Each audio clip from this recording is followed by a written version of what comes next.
Hey everybody, and welcome to another exciting list video here on Playing Board Games. This week we're kind of doing like a follow-up to the list we did recently, which was cards we think this group plays too much. And we're kind of looking at this as those cards we specifically want someone else at the table to play. So that can be, for example, something that Bryn wants Travis to play, Travis wants me to play, and me to want Bryn to play. That is the triangle right there. So why don't we dive right in? And Bryn, I guess I could hide them too. Someone said they like that, so let's do that. Bryn, what is your number 3 for what someone should play? We got Abigail Foreman.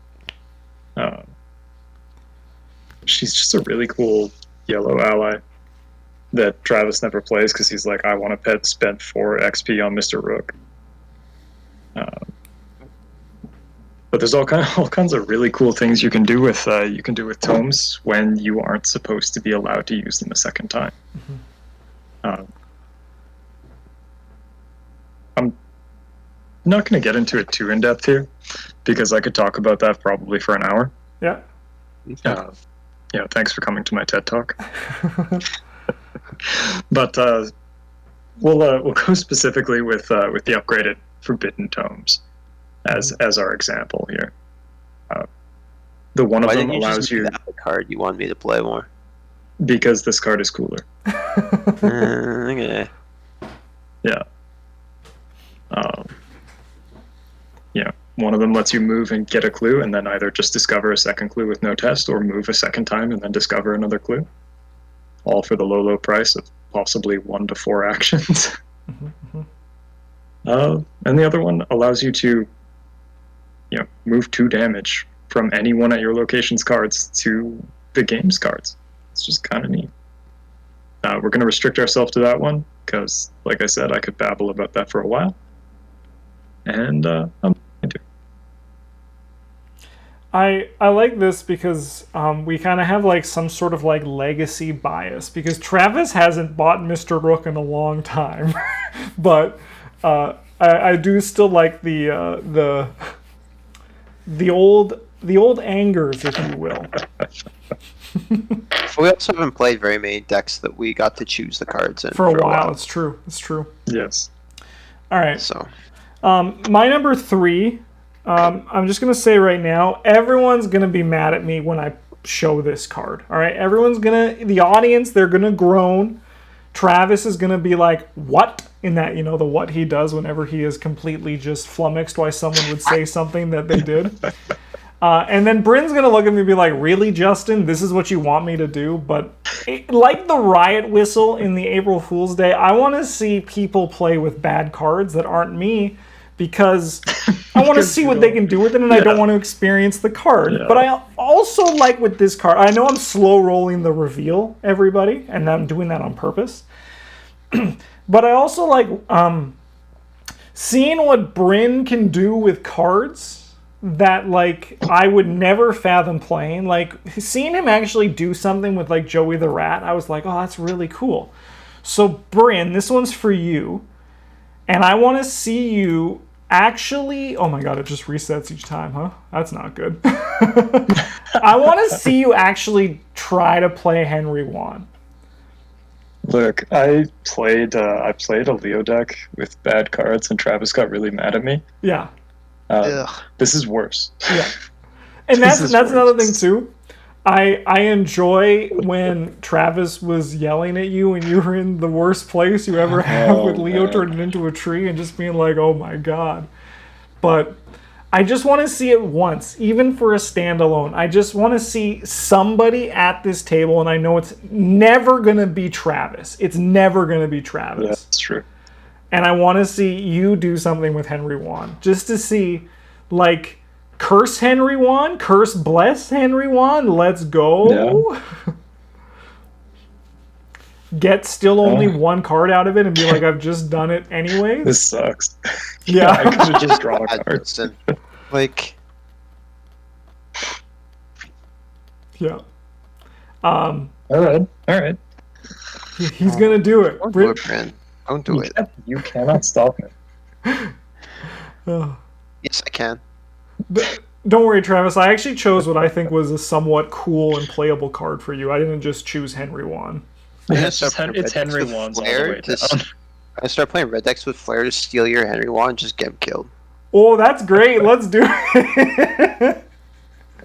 What is it? Instead of saving Private Ryan, it's killing Henry Wan. Yeah. All right, Travis, what is your number 3? It's a good question. You want to just pull it up?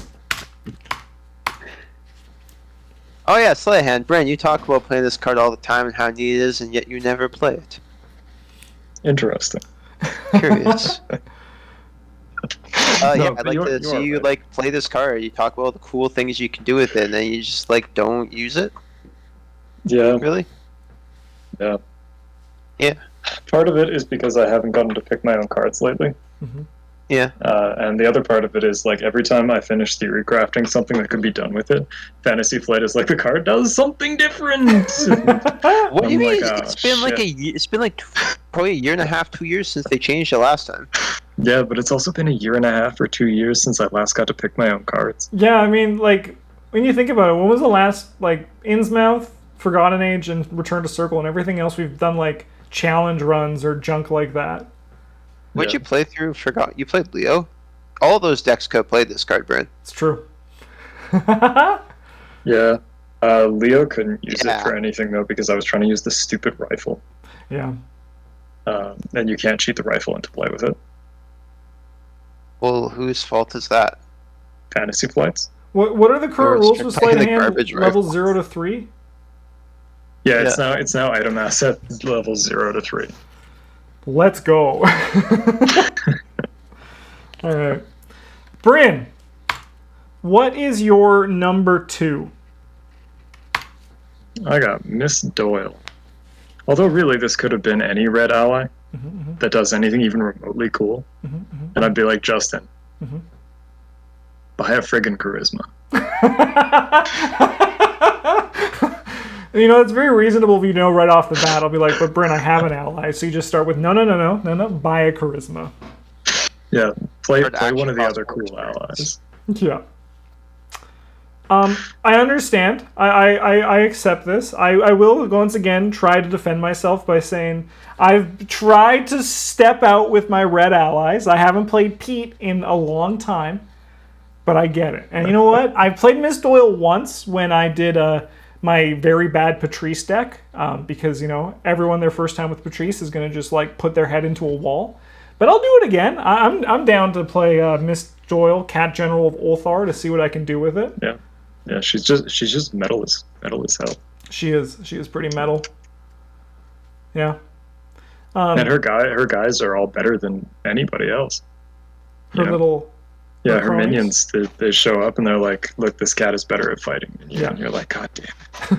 I'm upstaged by a freaking cat named, what is it, like Zeal? God damn it. Yep.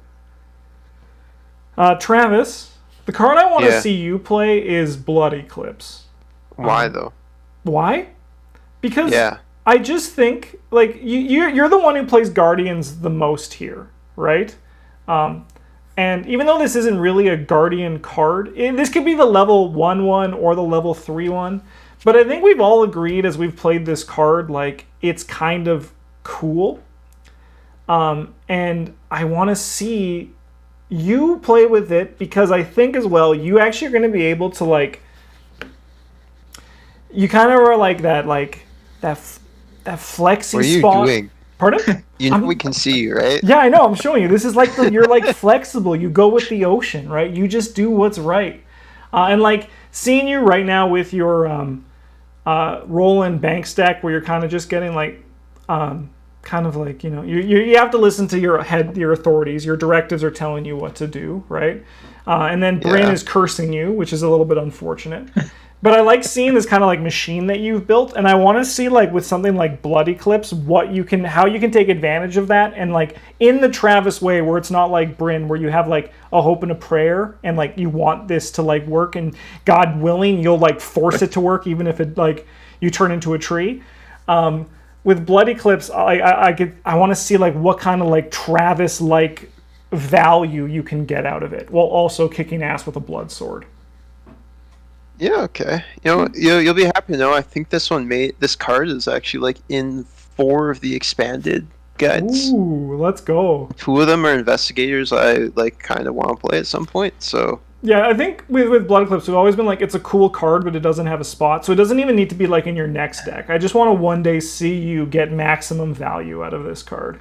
if I ever play a Parallel Agnes, it'll probably be there. Let's go. So Dreams do come true. Travis will flow like the ocean again. yeah. Oh, like the blood on this guy's sword. Yes, the blood ocean for sure. All right, Travis, what's your number 2? Justin, this one's for you. It's on your own. It's exceptional permanent. No allies. I've taken the opposite road as Bryn.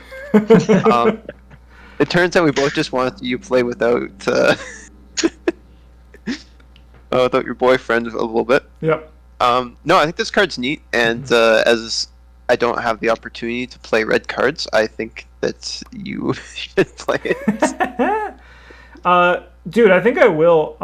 I think like this card's going to be...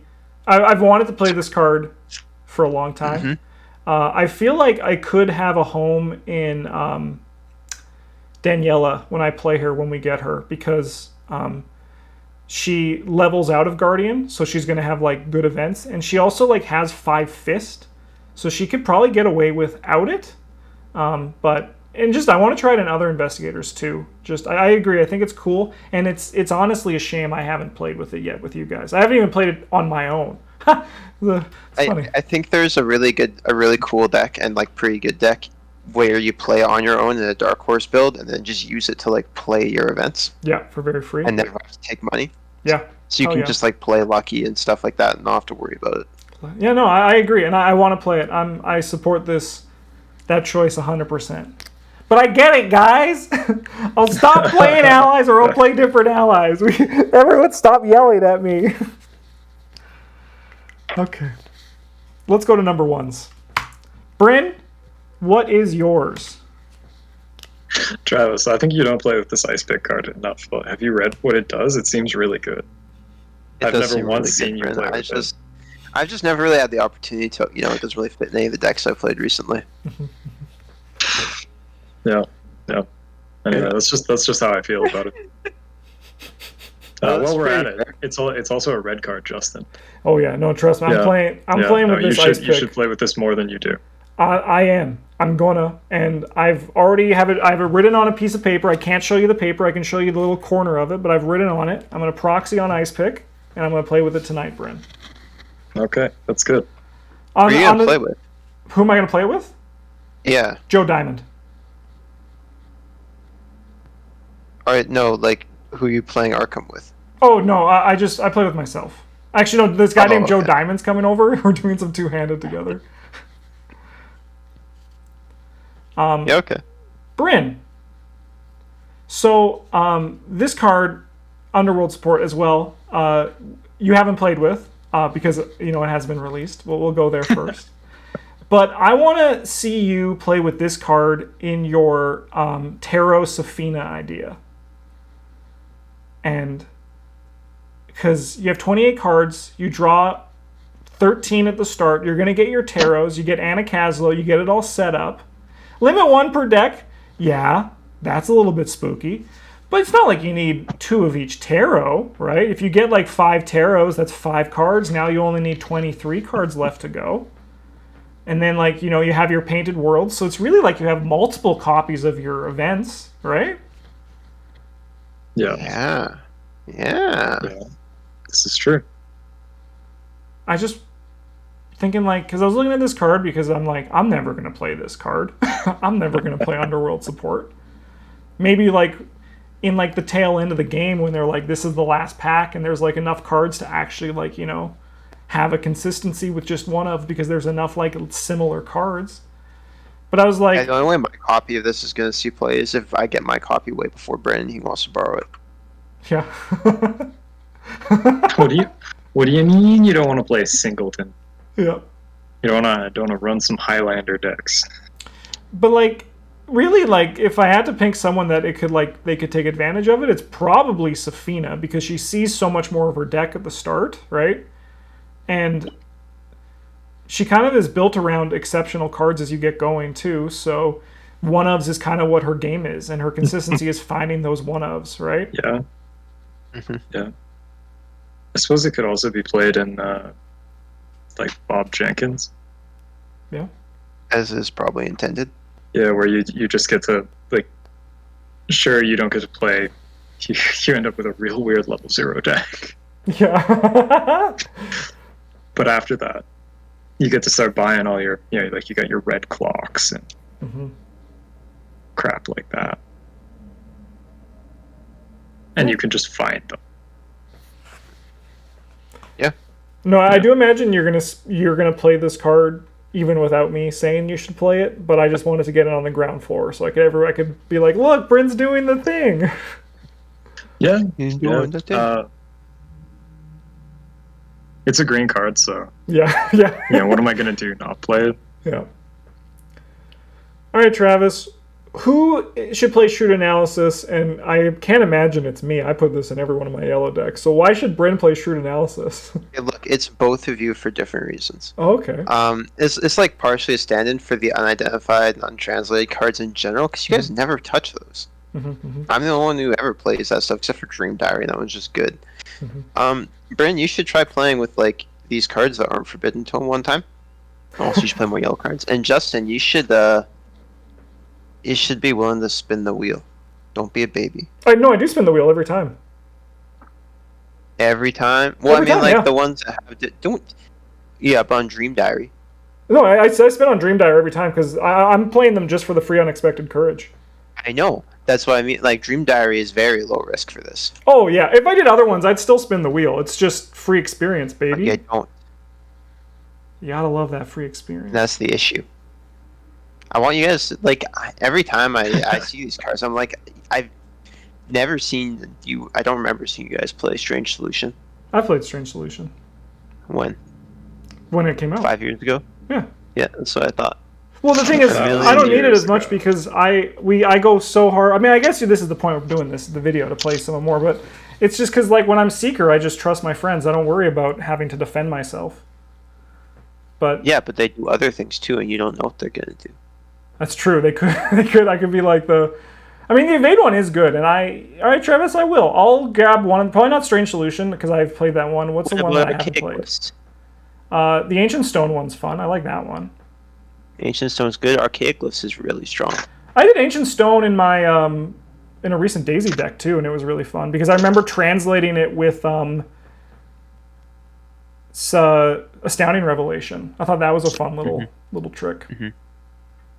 But Bryn, and you should try these, Bryn, because you'll definitely get the ones that you want. I can't confirm I don't. Ever.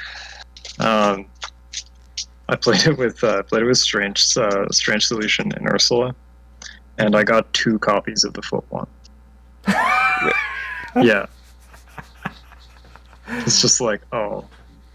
Bryn, never again. Yeah. Okay. I would have taken literally any 2 different ones. But instead, what I did was I paid 4 XP to put manual dexterity that doesn't draw me a card in my deck. Yeah, that seems like great value. You know? So there's there's Strange Solution. What was the Carcosa ones? Archaic Glyphs. Archaic Glyphs. Oh, I think that's the one I did. I haven't done Ancient Stone, I don't think. So I should do Ancient Stone next. I think I'll do that one the next time I play a Seeker that's not Ice Pick Joe Diamond. Why not? Why not? You can have that too. If there's one thing I know, Travis, from everything you taught me, the best way to have a good deck is to try to do 4 things as opposed to 1 thing. So. Oh man, I always try to do 4 things. Yeah. Yeah, there's Dream Diary, which we established like is kind of cheating. There's Cryptic Grimoire, which like would not recommend. That's the curse one, right? Yeah. I have that one in a run I'm doing on Twitch with Harvey Walters, and I'm honestly having the worst time. I did roll randomly for that one because there's only 2 like options. That one I would never actually roll randomly for because you want to build around one of them. Yeah. And there's only 2 options. And then what's the new one we haven't seen, the octopus, and then there's also the action hand size one, right? Yep. Yeah. Yep. The action hand size one is pretty win-win. Yeah. I know you're a big proponent of that one. Ancient one of Stone them- is also not too bad to roll both randomly good. on, right? That was pretty Yeah, good. one of them is win more though. Mhm. Like better win. Sick. All right. Well, that was 3 cards we want someone else to play in the group. Great time as always to point the finger at someone and be like, "Hey, Justin, play this card. Travis, play this card. Bryn, we just give you jank." Well, I gave you jank. Travis gave you other things that he wanted you to do. I gave you a real card. Yeah, you did. Thanks for watching, everybody. We'll see you guys very soon for another list video. Have a good one. And as always, GG's.